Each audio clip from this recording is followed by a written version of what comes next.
At 3:30, we got Syracuse, who's 3-7, traveling on the road to number 9 Notre Dame, who's 8-2.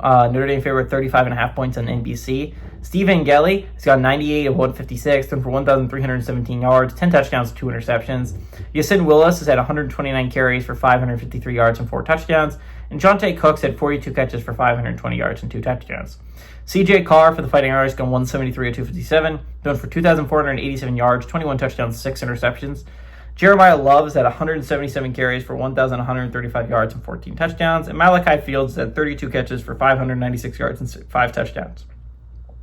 Notre Dame's 8-3 against the Cuse all time. Last 5 games have gone to Notre Dame from 2014 to 2022.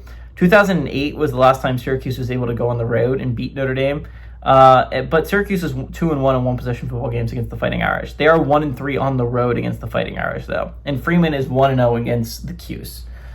Again, Notre Dame, for the CFP poll, is sitting in an excellent spot to go to the college football playoffs. They're the 9 seed right now. I don't see them with a vast majority of opportunities to move up, right? They play Stanford and Syracuse down the stretch. Really only opportunities to hurt your resume, not really move the needle much. I mean, it moves the needle a little bit, but the fact is I don't see it moving the needle a whole bunch for these teams.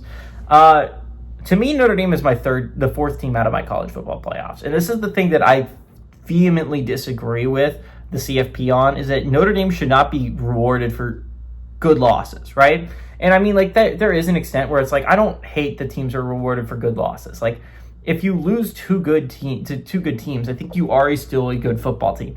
But you also have to have a resume to kind of match that, right? The only team that they've beaten that is of quality is USC. Again, very high quality win, but it is one high quality win.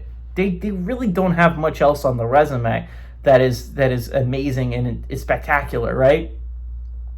So for Notre Dame, for me, I mean, the thing that drags them down is the loss to Miami, right? If they just lost to A&M, they'd be fine. If they lost to a different team, they probably would still be fine. But they lost to Miami, a team that I am looking at the resume exactly the same as. So for me, Miami has tiebreaker over Notre Dame, which means Notre Dame's resume is dragged down to Miami's level, which Miami is the 3rd team out, putting Notre Dame as the 4th team out. The one good thing for me, if I'm a Notre Dame fan, is I have tiebreaker over USC. And tiebreaker over USC could matter a lot down the stretch. But you need some teams ahead of you to lose. A loss by Miami would be massive, right? Like that's the dream. Like if they go on the road and lose to Virginia Tech, or if they could lose to Pitt to end the year, that would be massive for the Fighting Irish because it would put them in a great spot to hop some teams.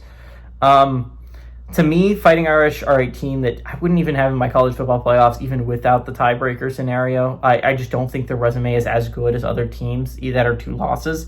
Now again, like I don't love Alabama, but its resume is objectively better with 2 losses than Notre Dame's because those 2 losses, one of the losses is really bad to Florida State, but they have the wins to counteract that, right? That they have a win over a very good Vanderbilt squad. They went on the road and beat a pretty solid Missouri squad. They beat Tennessee at home. I mean, like, the big one for me is a road win over Georgia. I don't know if there's a team that's going to have a better win at the end of the year than a road win over Georgia. And the only other win that's equal on that caliber is a road win over Oregon that Indiana has, right? Like, you're talking about those are the only 2 wins that are comparable. This tied for the best win of the season is a road win over Georgia. So again, Bama is in my opinion, an infinitely better resume than Notre Dame's. Now again, Bama would be my 10th seed. I don't argue with their seeding, but the fact is Notre Dame should not be ahead of Bama. They shouldn't even be in the college football playoffs entirely.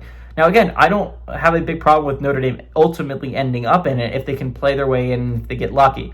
But Utah right now has a better resume than them. BYU absolutely has a better resume than them, which is being kept out of the original one. They're my number 6 seed. I think they have an amazing resume that we're just not looking at very well for some reason. Georgia Tech has a better resume. Virginia has a better resume. Again, right now, Miami has tiebreaker. So, again, Notre Dame, I think, needs a lot of things to go right for me to put them in my college football playoffs. But right now, they're sitting pretty in the CFP overall. I think they're extremely overhyped. They're overappreciated. I'm hoping that they could lose this game. I don't think they will. The Cuse is not a very good football team. In fact, one of the worst in the ACC this year. I think they've won one conference game, and it was against Clemson. I like the Fighting Irish to win here, and I like them to cover the 35.5 point spread.